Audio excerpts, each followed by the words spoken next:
What is up, guys? Welcome back to the channel. And you guessed it, today we're back on the F-250. We got back from Pigeon Forge about a week and a half ago, motivated more than ever to get anything done, everything done on this truck.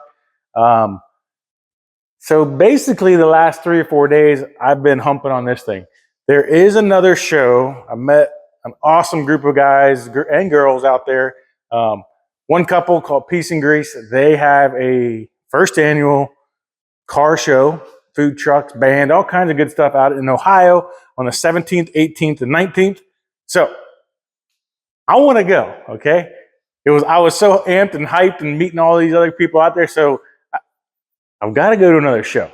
But we ain't taking the old dually again. This time we have to take this, okay? I can't keep bringing the same trucks over and over again, or I've at least got to alternate them a little bit. Anyways, the plan this week is to finish this up 100% completely.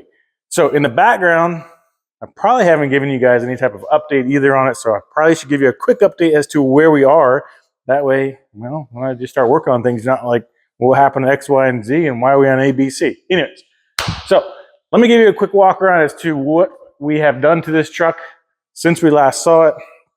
I know when we last saw it, or you guys last saw it, if you watched the videos, if you haven't watched the videos, go check them out on the channel. Go look back. I think I did probably, I don't know, 12 videos on it. I was trying to get this truck to beat Pigeon Forge date. Well, that didn't work out as well. So get over there and check out the rest of those videos on the full build of this thing. But here's where we are. The interior is done, okay? 106% done, you know, minus a couple bolts here and there and maybe an ashtray bolt. But door panels are all good. I know last video we're deciding what color door panels I wanted to go with. Just slap the black ones on there. Got the steering wheel in. Got the digital dash all wired up. And, well, got a transmission shifter thanks to this guy. This little guy has been a huge help in the final touches as far as the truck goes. Came out here, started working on it, started doing a little video. He said, "Dad, are you doing a video on this one?" I said, "Yeah." He goes, "Can I be in it?" I said, "Of course." But the only stipulation I have is you got to get some work put in there, boy. So he grabbed some wrenches. He grabbed all the other little parts and odd and ends we had to do. And, well, there we go.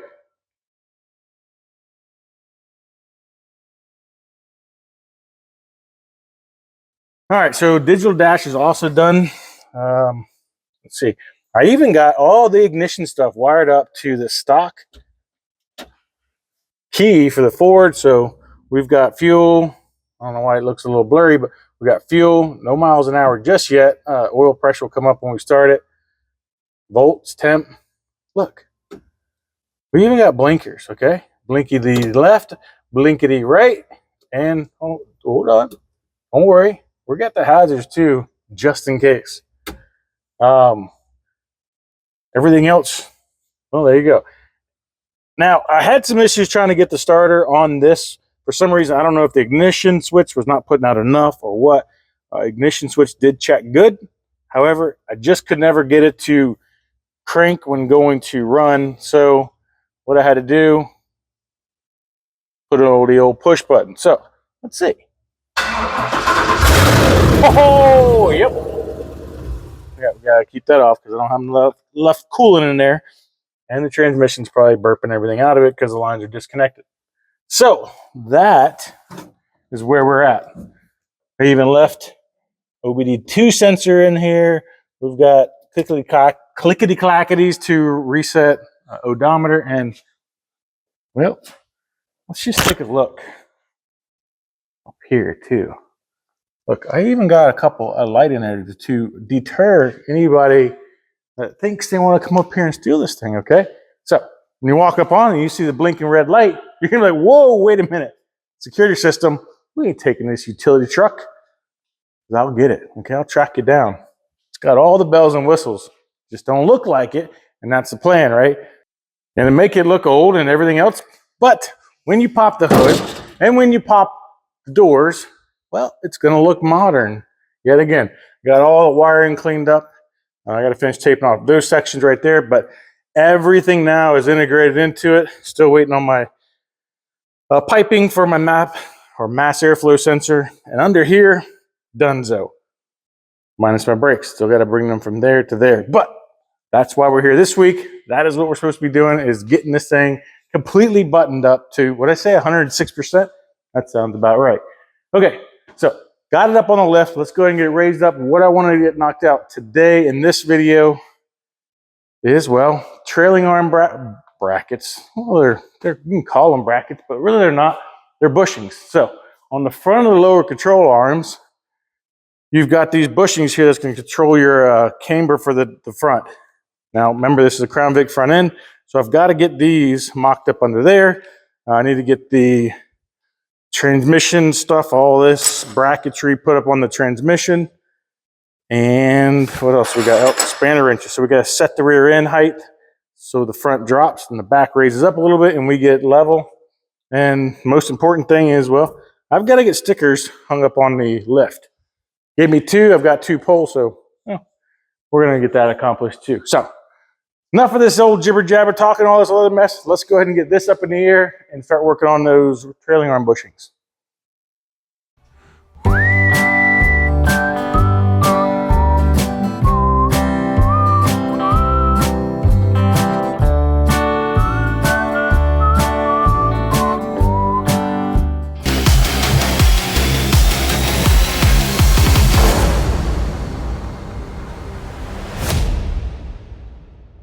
All right, so with these trailing arm bushings, actually that one looks like the left side, so we'll go to the left side. They're gonna sit right here. This off. They're gonna sit right in here, but if you look, the frame kind of slopes up there, kind of goes on an incline. There you go. They're gonna sit something like that. Well, we have a gap here, right? And we put this flat on there, it's going to kind of bring my front suspension down. We don't really want all that to happen. So I've got to make a plate fit in between here and still kind of have a sort of a step in it. So what I've done over here on the bench already is, well, arts and crafts doesn't seem to be everybody's things on the old YouTube world. So I went ahead and go ahead and did my arts and crafts ahead of time. I got 2 plates right here, 2 1/4-inch plates. We're going to cut this pattern out here. Hopefully cut them both at the same time, get them all nice and rounded off. And, well, those plates will be what sits between the bushing and the frame. And we'll have kind of a kick-up lip on one side to kind of adjust for that angle. So let me go and get these cut out. All right, left plate, right plate, all cut out. Now let me kind of show you what this is actually going to be doing. With that bushing bracket, whatever you want to call this, bushing bracket in there, plate. Now, you might be asking why I just weld this to there. Well, if I ever have to service this or replace that bushing, well, it's welded to it. So I want a plate there. Plus, that's the right way to do it. So the plate will be sitting flat here. And if I want it level this way, well, we still have that gap there. So I'm going to take a measurement, get this kind of level, get a measurement from here to there. Build a kickoff plate pretty much on the end of this, and then get it welded in. All right, there you go. 1 bracket bushing thing made up. Here's the kick up. I went ahead and put a small little gusset in here. Just for precautions in case, who knows. Now, this. Well, come on down. Come on down here. Get in there. Come on.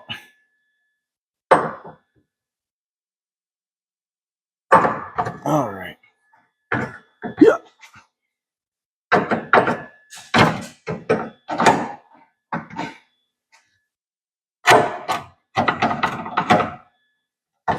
There we go. Now, as you can see, that'll get pushed up, welded there. And then we have a little standoff bracket there. And that'll make that sit nice and plain to the rest of the lower control arm. I'll go ahead and get that welded up, work the other side, and we should be able to pull this thing down.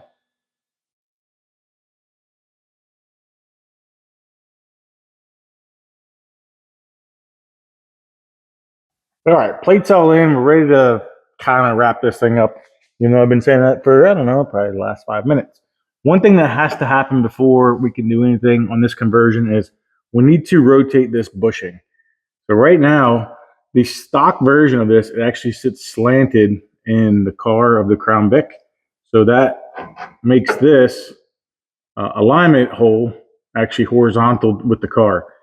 When we put it on this frame, it makes that kind of at like a 45-degree angle. And well, we can't adjust any type of caster with it sitting that way. So what has to happen is that bushing needs to rotate inside of this housing. So instead of it sitting like that, it needs to be sitting that way.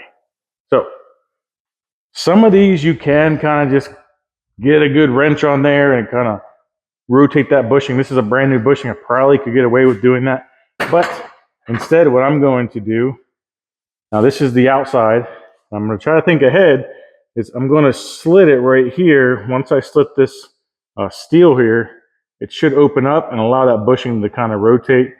And the reason I'm slitting it here on the outside is once I lower it down on the ground, I can get to a good spot to weld it from inside the wheel well. I will put a jack up under here, basically jacked up the car. As that thing closed back up around the bushings, gonna get a nice little weld right there. And well, wham bam, it's all done. So I'm gonna go ahead and get this thing locked in there and cut. Like I said, this is the outside. I'll cut somewhere around here. And you should be able to see this kind of open itself up and rotate. Okay, it's not going to rotate on itself on its own. I'm going to have to rotate it, but it will relieve kind of all the tension and pressure once I make a relief cut.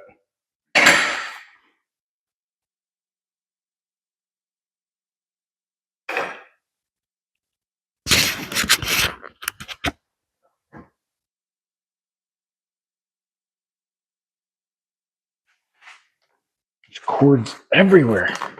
Get off of there. Yeah.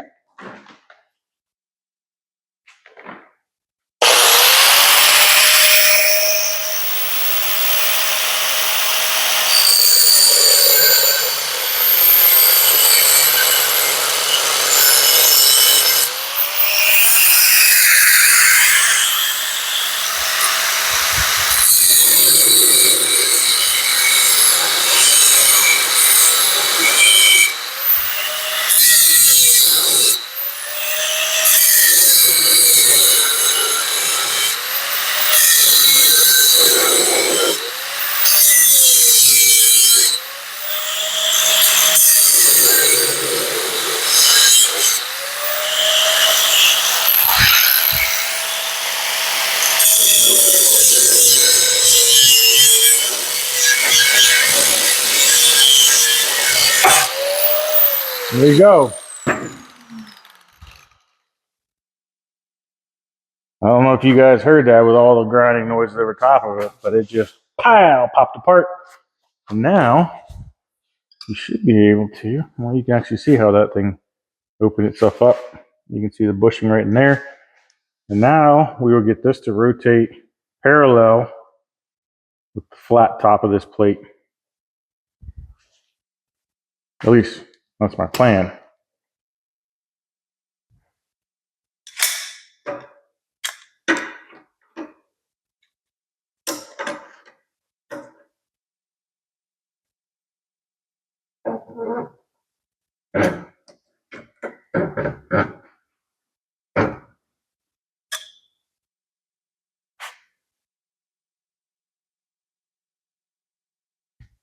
Yep.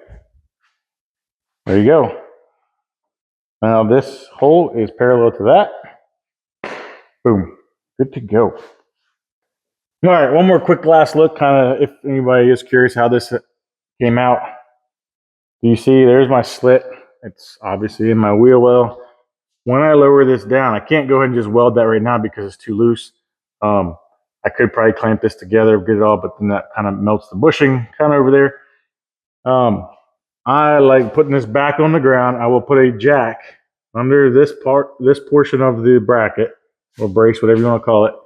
And as I jack it up, it will close that gap up, and I will just do a quick little spot weld, kind of keep it as cold as I can so I don't melt that bushing. But there you go. Anyways, let's go ahead and move on to the rest of the stuff so we can get this truck down. Maybe get it to roll out of here. What I mean by roll out, I'm hoping it rolls out on its own power, but heck, I might just push it. All right, let's go. All right, let's go ahead and move on to the transmission bracketry stuff, getting the shifter from the top to the bottom, making sure everything's good to go. With that, in this kit, it comes with a few different brackets, but the only one we're really concerned about is, well, this bad boy right here. Now, this is going to take a little bit of customizing because I want to use the stock neutral safety switch, also for reverse lights, digital indicators if I ever want to show shifting points as far as what range I'm in. So I need to adapt this to what is called the digital transmission range sensor, or I'm going to call it the DTR. And with this being having that gap there, as thick as it is, it's not going to allow, where are we at? It's not going to allow this DTR here, or neutral safety switch, whatever you want to call it, to be on there. If you look at the thickness of that, which is there, if I were to put this on here, well, don't really have any room here for this to slide on. Now, let me back up just a little bit. It will slide on there, okay? But what will happen is this will squeeze against the shifter and it won't, when I go to tighten down this range sensor, it's going to squeeze up against this and it's going to move this whole thing together. So I've got to, I'm thinking, cut this ear off here, that little left side, put it on there, give it a little tack welding onto it, you know, obviously get my position set first, tack it on there, and then put the range sensor on there. We should be okay. Basically, I don't know if you can see right here. Yeah, that piece right there is the stock. It pointed up. I had cut that off of there, so it's kind of integrated into it. So I don't see why I can't integrate this one into it. Plus, if I want to do that, I'm going to do that. Okay. So let me go ahead and cut this bracket off. Let me go ahead and get that kind of cleaned up over there. We'll see how far we get.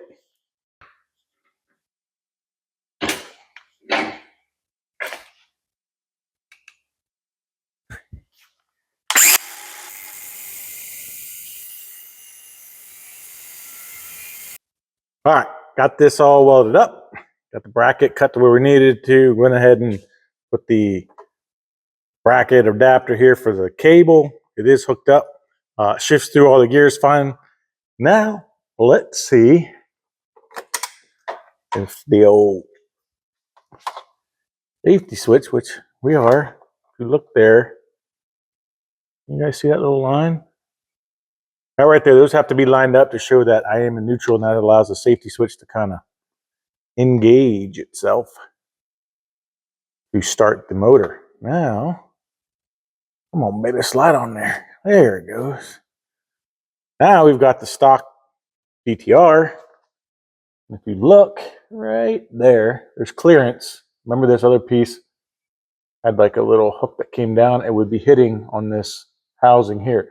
Now the center is supposed to rotate, obviously, with the shift mech inside the transmission, but this outer housing is supposed to stay still with those there bolts. Now we've got clearance. I've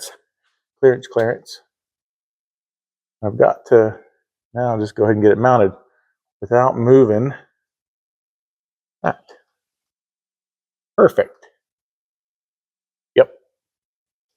All right, now that we've got the transmission, shifter, all that kind of good stuff squared away, the most important part of this entire build to really seal the deal off for that is, well, the stickers. And as you can see, I may have installed one or two of these before, so we can't put that there.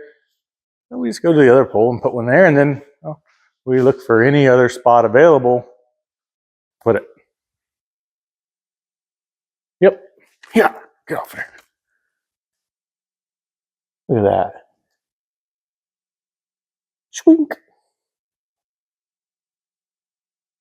Perfect. And let's say right there. This looks a little bare over here.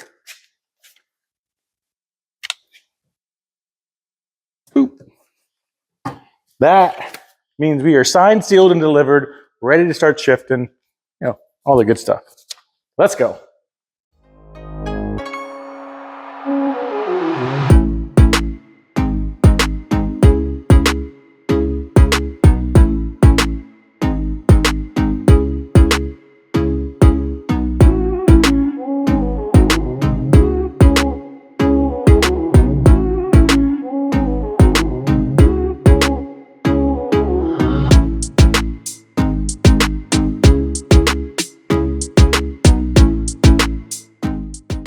All right, the last thing we're gonna do this thing today in this video before we lower it down, see if it drives up to the driveway, is we need to set the coilovers here in the back. I haven't really set anything on this just yet because, well, it was just kind of temporary mocked up. I think it had a little bit of spring tension on it, and the back kind of sat down, a whole lot more than I wanted it to, and the front was raised up. Kind of had one of them, dogs squatting, taking a poop looking truck thing, and I wasn't gonna have that. So let me go ahead and grab some spanner wrenches. What I'm going to be doing is, well, right here, we'll take the spanner wrench. We're going to get some more tension on that spring. Right now, I think we're sitting about an inch from the bottom. And I want to move it up maybe another 1.5 inches. So we're going to get 2.5 inches, 2.5 inches from the bottom of that strut to, well, pretty much where the lock nuts are. All right. And how I accomplish that is, well, with these fancy tools. I did have to cut one down because, well, getting in there is a little tight. So basically, come in here. This one's going to be real tricky because, well, the sway bar end link's in the way. And turning it is going to be just little bits and pieces, bits and turns at a time. So basically, we'll get that to turn, go it up another 1.5 inches, and well, I think by my public math, as far as spring rates and compression and everything else going, we should be good to go. So let me go ahead and get those set, and let's get this thing off the lift. All right, I think for this, I am gonna call this video a wrap. I do want to get a video of it running and driving, but I think it's gonna suit better for when I have to leave for that Ohio show. I want to put some new fluids in it. I want to do a couple of little things here and there, but the majority of everything that was kind of holding me back from making this or taking this truck to Pigeon Forge is done. Still need to put some brake fluid into it, bleed them out, get some good oil in it, get some good antifreeze in it. And well, I think, and some rear tail lights. Rear tail lights, and then we're done, okay? So anyways, I know, well, maybe some of you guys might have been looking forward to seeing this thing actually drive out of here today in this video, but I'm pausing that. I ain't doing that. We're going to show it actually leaving for the show in Ohio. Granted, nothing comes up, nothing happens, or, I don't know, tornado comes through, something has to major happen where I can't make this show. Or this thing decides it's just going to burn itself down while it's in the shop one day. Well, hopefully it doesn't do that. Anyways, thanks a lot, guys, for sticking around to the end. If you're not subscribed, hit that. I can't say all this yet. PieceNGrease, May 17th, 18th, and 19th. Anybody out there in the Waynesville, Ohio area, check out PieceNGrease on Instagram and on YouTube. I think they may have a Facebook too, but I'm not really on Facebook often. But check their site out. See if you guys want to go see this car show. It's the first annual, so you got to make it. It's going to be a pretty cool lineup out there. So if you're out there, look their page up, give them a shout, register for that car show. And anyways, now I can finish with, if you're not subscribed, hit that subscribe button. If you are subscribed, I don't know, hit the like, hit the dislike, one of them. Throw a comment, let them know you guys are out there. We will see you guys next time.